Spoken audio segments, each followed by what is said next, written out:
21 საუკუნის ბრძოლის ველებზე სიზუსტე არჩევითი არ არის.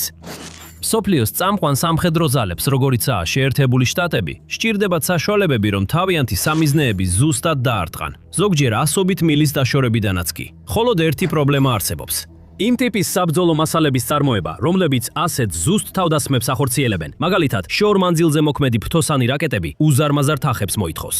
მაგალითად, ჰაერის ზედაპირის კლასის შორი მოქმედების რაკეტები, ჯასემები, თითოეულზე $1 მილიონ მეტი ღირს. Tomahawk-ის ტიპის რაკეტები თითოეულზე $3 მილიონ მეტი ღირს. მიუხედავად იმისა, რომ აშშ-ში სამხედრო ბიუჯეტი თითქმის $1 ტრილიონ აღწევს, ქვეყანას არ შეუძლია ასეთი ძვირადღირებული საბრძოლო მასალების მასობრივად წარმოება და მით უმეტეს მათი ფუჭად ხარჯვა. მაგრამ რა მოხდებოდა თუ სხვა გზა არსებობდა? გზა, რომელიც საშუალებას მისცემდა შედარებით იაფი არამართვადი ბომბების სასიკვდილო ფრთოსან რაკეტებად გარდაქმნას, ელიტური სიშორისა და სიზუსტის დონით, ჩვეულებრივ ფასზე ბევრად იაფად.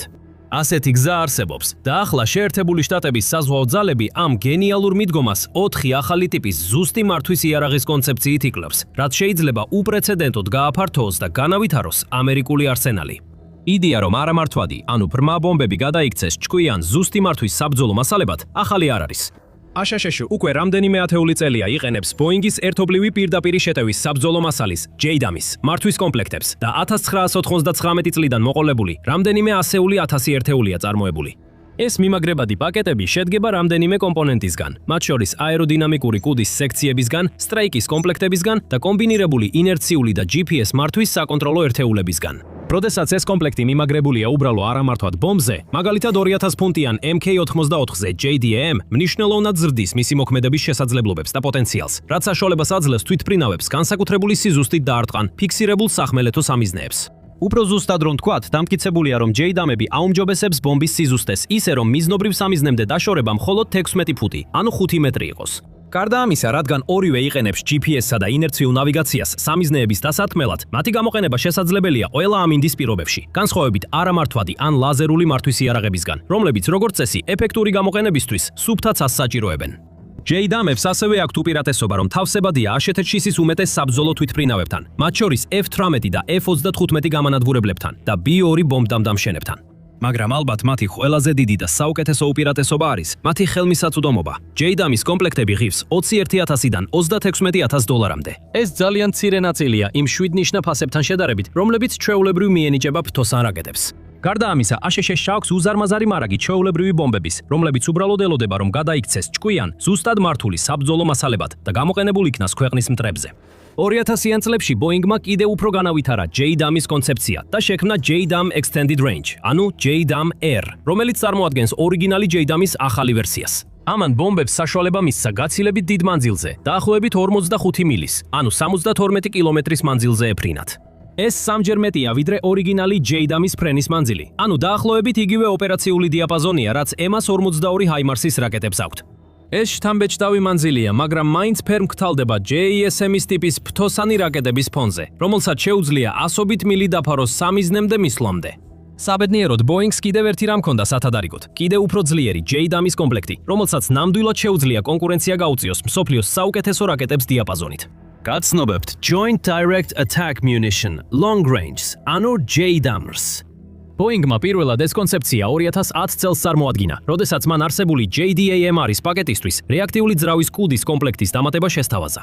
იმ დროს აშშ სამხედროები ამ იდეით დიდად არ დაინტერესდნენ, მაგრამ 2020 წლისთვის სიტუაცია შეიცვალა.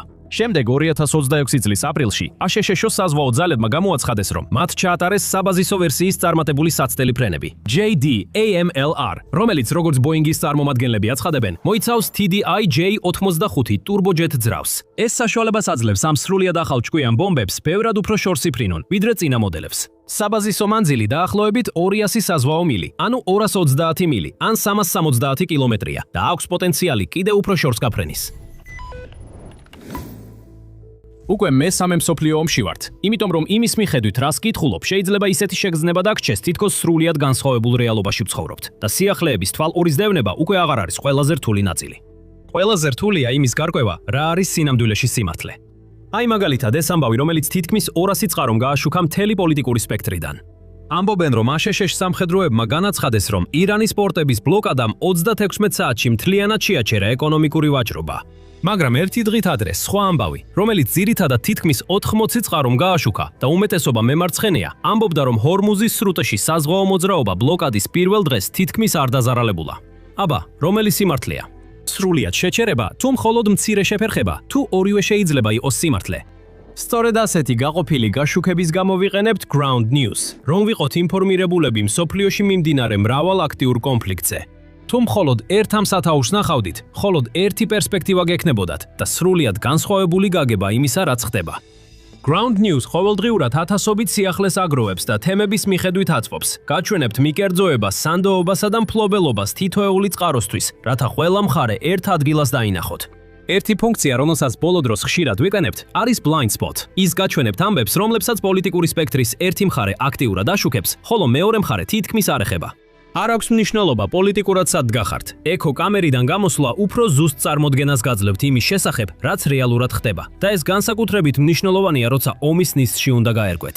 მიყევით ბმულს ground.news/military show. ან დაასკანერეთ QR კოდი, რომ მიიღოთ 40%-იანი ფასდაგლება შეუზღუდავი წვდომის Vantage გეგმაზე. და ეს ამცირებს ფასს ისე, რომ ის ერთი ჭიქა ყავის ფასზე ნაკლებია. ასე რომ, სცადეთ Ground News თავად.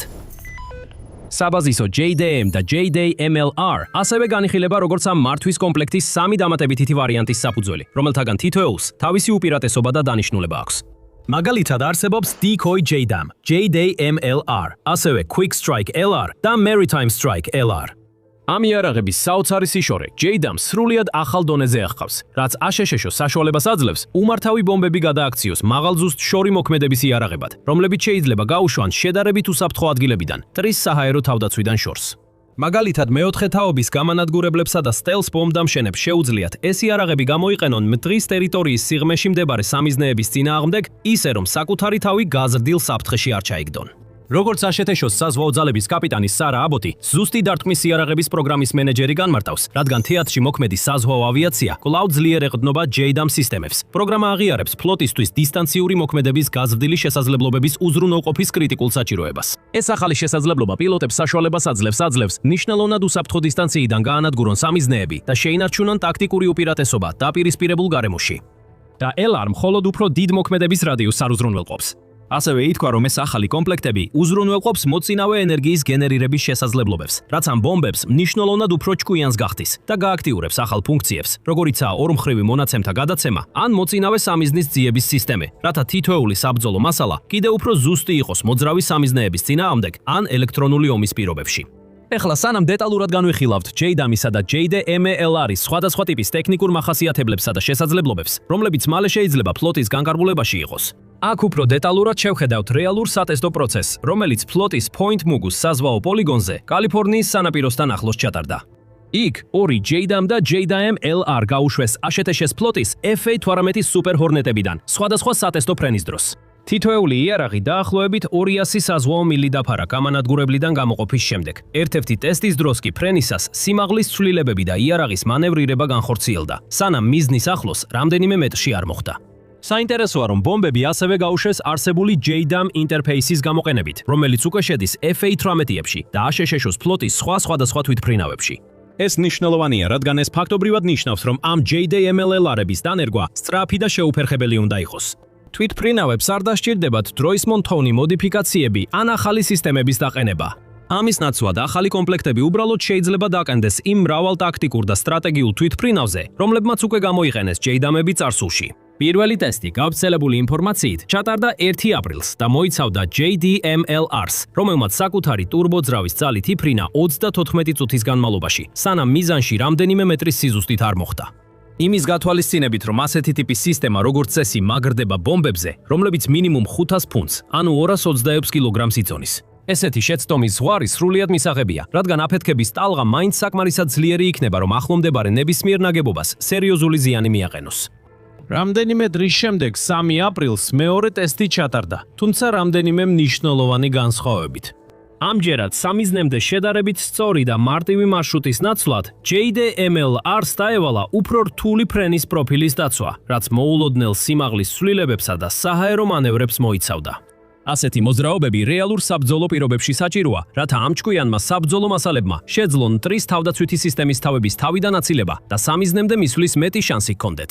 კლავაც გამოცდა დიდ წარმატებად შეფასდა, რადგან ზუსტი დამიზნების საბრძოლო მასალამ გავრცელებული ინფორმაციით დაფარა ანალოგიური მანძილი და მიაღწია ანალოგიურ შედეგს, როგორც 1 აპრილს გაშვებულმა. ეს მართლაც ძალიან გამამხნევებელი ამბავია.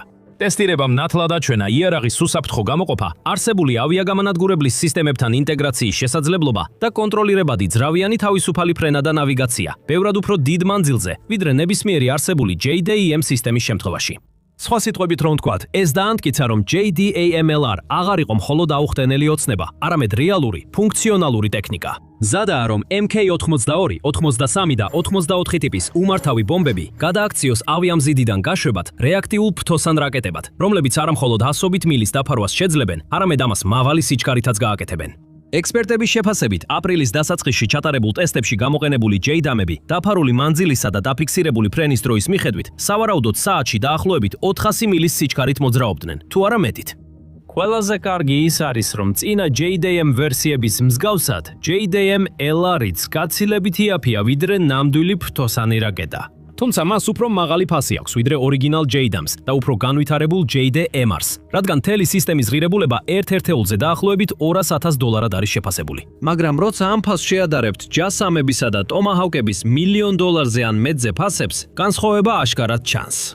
ერთი JASSM-ის ფასად ASHS-ში შეუძლია შექმნას 5 JDAMLR ქნას, 5 JDAMLR ბომბი. Tomahawk-ის იგივე ფასად მას შეუძლია კონდეს 10 შორ მანძილზე მოქმედი ზუსტი საბრძოლო მასალა, მზად მტერზე ჯოჯოხეთის დასატეხად. მაგრამ სანამ დეტალურად განვიხილავთ უნიკალურ LR ვარიანტებს, რომლებსაც მალე შესაძლოა საზღვაო ძალები გამოიყენებდეს, თუ ასეთი ტიპის ანალიზი გსურთ, აუცილებლად გამოიწერეთ The Military Show. ჩვენ ყოველ კვირას ასე ვშლით და ვაანალიზებთ ყველაფერს. ეხლა საბაზისო JDAM-ი, JDAMLR უკვე გამორჩეულია, რადგან მას შეუძლია ოდესღაც ადრე უმართავ 500 ფუნტიან ბომბებს 300 საზღვაო მილზე, ანუ 345 მილზე, ან 555 კილომეტრზე მეტ ოპერაციულ რადიუსს მისცეს. მაგრამ Boeing-ი აშკარად აპირებს ამ ტექნოლოგიის მაქსიმალურად განვითარებას და ბევრად უფრო ფართო მიმართულებებით, ვიდრე ექსპერტებს თავდაპირველად წარმოედგინათ. ამ სისტემის სამი დამატებითი ვარიანტიდან პირველი არის JDAM-ი, JDAMLR Decoy. როგორც სახელიდან ჩანს, ეს იარაღი რეალურად არ გამოიყენება სამიზნეების, მაგალითად საჰაერო თავდაცვის სისტემების ან ინფრასტრუქტურის დასარტყმელად, არამედ შექმნილია მტრის დასაბნევად, ან იმისთვის, რომ ისინი აიძულოს $1 მილიონიანი რაკეტები დახარჯონ მოჩვენებითი საფრთხის წინააღმდეგ.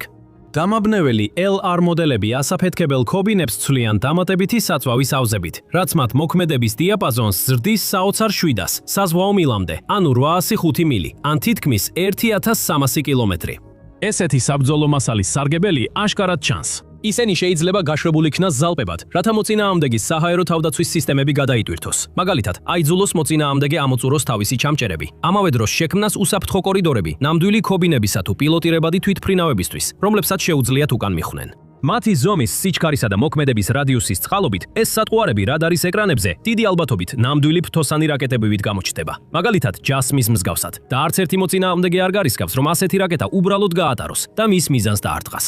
თუნდაც იფიქრონ, რომ ეს სატყუარაა, მაინც მოუწევთ რეაგირება და მისი ჩამოგდება. ეს კი დროის, ენერგიისა და რესურსების ფუჭად ხარჯვას გამოიწვევს. ასე რომ მიუხედავად იმისა, რომ სატყუარის ვარიანტი ერთი შეხედვით შეიძლება არც ისე მნიშვნელოვანი ჩანდეს, მას გაცილებით მეტი ღირებულება და პოტენციალი აქვს ვიდრე ჩანს. დანარჩენი ორი ვარიანტი, რომლებიც ორივე საზღვაო სამხედრო ოპერაციებზეა ორიენტირებული, ალბათ ყველაზე შთამბეჭდავია მათ შორის. პირველი არის Quick Strike LR. ზუსტად ისე, როგორც საბაზისო JDAM-LR, ეს სინამდვილეში არსებული სისტემის Quick Strike ER-ის ბუნებრივი განვითარებაა. საწვისი Quick Strike ER, მოკლედ რო ვთქვათ, იყო 2000 ფუნტიანი ზოგადი დანიშნულების ბომბი, რომელსაც მიემაგრა წყალქვეშა ღნაღმების კომპონენტები, მათ შორის ახალი ფიუზი და შემდეგ მიემაგრა ტრადიციულ JDAM-ის გაფართოებული მოქმედების გლაიდ ფრთების კომპლექტზე. შედეგი? უზარმაზარი წყალქვეშა ნაღმი, რომელიც შეიძლება განთავსდეს მიზნობრივი ზონიდან 40 მილით დაშორებით. როგორც კი საბრძოლო მასალა მიუახლოვდება სამიზნე კოორდინატებს, ის მავალი სიჩქარით პირდაპირ წყლისკენ გლაიდავს, შემდეგ კი ზედაპირს ეჯახება და წყალქვეშა ნაღმად აქტიურდება. შემდეგ ნაღმი ნელა იძირება, როგორც წესი დაახლოებით 300 ფუტამდე ან ნაკლებ სიღრმის წყლებში და ელოდება, როდის მიუახლოვდება სამიზნე ზედმეტად ახლოს. მის ბორდზე არსებული Mark 47-ის სამიზნის აღმოჩენის მოწყობილობა შეუძლია მტრის ხომალდების სიგნატურების დაფიქსირება ამ ტერიტორიაზე, თუმცა ისინი აუცილებლად მაშინვე არ ფეთქდებიან. ისინი შეიძლება დაელოდონ იდეალურ მომენტს, გაარჩიონ სხვადასხვა ტიპის გემები ან თვლიან ხომალდებს, როცა ისინი გაივლიან და მხოლოდ მაშინ ფეთქდებიან, როცა დრო სწორია მაქსიმალური ზიანის მისაყენებლად. რადგან ისინი გამოიყენება შედარებით არაღრმა წყლებში, როგორიცაა სანაოსნო არხები, მდინარეები, შიდა წყლის გზები და ნავსადგურები და მათი წონა 2000 ფუნტს აღწევს. ამ მასიური ნაღმებისთვისაც კი ყველაზე დიდი საბრძოლო გემის ჩაძირვა არ წარმოადგენს პრობლემას. და მხოლოდ ერთი B-52 ბომბდამშენი საკმარისია, რომ ათეულობით მილის დაშორებიდან ჩამოაგდოს ამ მეგანაღმებიდან 12-მდე. ახლა წარმოიდგინეთ, რომ ეს მანძილი რამდენჯერმე გაიზარდა. სწორედ აქ ჩნდება Quick Strike LR. აქ Boeing-მა გააუმჯობესა Glidewing-ის ორიგინალური კომპლექტი, რომელიც ER ვერსიაზე იყო გამოყენებული და დაამატა ტურბოჯეტიანი ძძრავა, რის შედეგადაც ოპერაციული მანძილი 300 მილზე მეტს აღწევს. ამას მნიშვნელობა ვერ დაუკნინდება. წარსულში თუ აშშ-ს სურდა წყლის გზების დანაღმა, თუნდაც სწრაფი დათქვნის სისტემით, მაინც უწევდა თავისი ბომბდამშენებისა და ეკიპაჟების საკმაოდ ახლოს გაგზავნა სამიზნეებთან, რაც მათ საფრთხეში აგდებდა და უამრავ ლოგისტიკურ სირთულეს ქმნიდა. ეხლა Quick Strike LR-ით ეს პრობლემა მთლიანად მოხსნილია. აშშ-ს ექნება შესაძლებლობა დანაღმოს წყლის გზები, რომლებიც ასობით მილის დაშორებითაა, მეგობრული ან ნეიტრალური საჰაერო სივრციდან მოქმედებით, იმის ნაცვლად, რომ ეკიპაჟები და $1,000,000-იანი ბომბდამშენები მტრის ხაზებს მიღმა გაგზავნოს და სიცოცხლეების საფრთხეში ჩააგდოს. ეს უსაზღვრო შესაძლებლობებს უხსნის აშშ-ს სამხედრო ძალებს, ამავდროულად კი შიშს თესავს მისი მტრების გულებში, როცა ისინი აცნობიერებენ, რომ ახლა ვეღარც მათი ყველაზე დაცული, ან ყველაზე შიდა წყლის გზები იქნება, ოდესმე ნამდვილად უსაფრთხო. J-Day MLR-ის საბოლოო ვარიანტი საზღვაო დარტყმის ვერსია და არც Boeing-ს და არც სამხედროებს ამ ვერსიაზე ბევრი კონკრეტული ინფორმაცია არ გაუცელებიათ. თუმცა ჩვენ მაინც შეგვიძლია გონივრული ვარაუდი გამოთქვათ მისი დიზაინისა და შესაძლებლობების შესახებ, რადგან ის დიდი ალბათობით უკვე არსებული სისტემის განახლებული ვერსიის კიდევ ერთი მაგალითია. კერძოდ კი საჰაერო ძალების კვლევითი ლაბორატორიის AFRL QuickSync Munitionis. QuickSync აგებულია JDAM-ის მიერ დადებულ საფუძვლებზე, დამატებითი მართვის სისტემების ჩართვით საბაზისო კომპლექტში. უფრო ზუსტად რომ თქვათ, ის ცვლის საბრძოლო მასალის ცხვირის ნაწილს, მრავალრეჟიმიანი დამიზნების მოდულით, რომელიც აერთიანებს რადარისა და ინფრაწითელი გამოსახულების შესაძლებლობებს ერთ ინტეგრირებულ სისტემაში. ეს ნიშნავს იმას, რომ მაშინ როცა ტრადიციული JDAM-ები როგორც წესი ეფექტურია მხოლოდ ფიქსირებული სამიზნეების დასარტყმელად კონკრეტულ ადგილებში, QuickSync შეუძლია გამოიყენოს თავისი JDAM-ის მართვის სისტემები, რათა მიაღწიოს სამიზნე გემის ზოგად სიახლოვეს. შემდეგ კი გადაერთოს რადარსა და ინფრაწითელ სენსორებზე, რომ იპოვოს და შემდეგ ზუსტად მიემართოს იმ ხომალდზე, რომელსაც უნდა დაარტყას.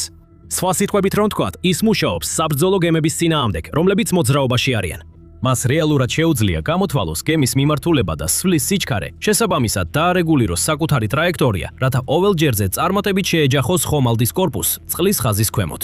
ეს ტექნოლოგიის გამორჩეული ნიმუშია, რომელიც ოდესღაც შედარებით უბრალო Blue 109 ბომბებს სოფლიო დონის გემების გამანადგურებლებად აქცევს. ბევრი სამხედრო ექსპერტი QuickSync-ს მსოფლიოში არსებულ ყველაზე დამანგრეველ ანტიგემურ იარაღებს შორის ასახელებს. დღეს ის ისეთ იარაღებთან ერთად დგას, როგორიცაა საზღვაო ძალების Mark 48 მძიმე ტორპედოები. ზუსტად ისე როგორც ჩვეულებრივი JDAM-ები, QuickSync შეუძლია მიზნიდან 15 მილის დაშორებით იყოს გაშვებული. მაგრამ თუ საზღვაო ძალები ამავე სისტემას JDA-MLR ტექნოლოგიას დაამატებს, უცებ საქმე გექნებათ გემების გამანადგურებელთან. ეს არა მხოლოდ საოცრად სანდო და ზუსტია, არამედ აქვს ფრთოსანი რაკეტის მანძილიც. იგი იყენებს თავის სრიალა ფრთებსა და ტურბორეაქტიულ ძრავს, რათა მიაღწიოს სამიზნეებს, რომლებიც შესაძლოა რამდენიმე ასეული მილის დაშორებით იყოს. ამ ყველაფერს ოფიციალურად არ დაუდასტურებია, მაგრამ რამდენიმე ექსპერტი მიიჩნევს, რომ ეს არის ყველაზე სავარაუდო შედეგი იმაზე დაყრდნობით, რაც ამ ეტაპზე ვიცით. ამ ყველაფერთან ერთად ღირს კიდევ ერთხელ აღვნიშნოთ, რომ ახალი JDMLR ტექნოლოგია ამ ზუსტი საბრძოლო მასალებისთვის უზრუნველყოფს საკუთარი ელექტროენერგიის გამომუშავების შესაძლებლობას, ბორტზე განთავსებული ტურბინის ძრავების წყალობით, რაც მათ საშუალებას აძლევს დამატებითი სისტემებისა და დანამატების, მაგალითად, უფრო თანამედროვე სამიზნეების მაძიებლების, საკომუნიკაციო არხების და სხვა მსგავსი მოწყობილობების მხარდაჭერას.